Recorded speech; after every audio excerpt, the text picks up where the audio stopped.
গতকাল প্রধানমন্ত্রী নরেন্দ্র মোদী শপথ গ্রহণের দিনই জম্মু কাশ্মীরে জঙ্গি হামলা মৃত্যু হলো 10 জনের বেশি পুণ্যার্থীর। আহত হয়েছেন বহু তীর্থযাত্রী।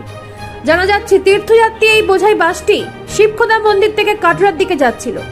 সেই সময় আচমকাই বাসটিকে লক্ষ্য করে জঙ্গিরা গুলি ছুটতে থাকে। এলোপাতাড়ি গুলি এসে বাস চালকের গায়ে লাগে এবং গাড়ির চালক বাসটিকে নিয়ন্ত্রণ করতে না পারলে বাসটি নিয়ন্ত্রণ হারিয়ে খাদে পড়ে যায়। পরিকল্পনা অনুযায়ী এই হামলা চালানো হয় বলে জানা যাচ্ছে সূত্র মারফত। এক্স হ্যান্ডেল পোস্টে এই হামলার নিন্দা করে সরব হয়েছেন কংগ্রেস নেতা রাহুল গান্ধী। নিহতদের পরিবারের প্রতি সমবেদনা জানিয়ে দ্রুত তদন্তের জন্য দাবি করেছেন মমতা বন্দ্যোপাধ্যায়।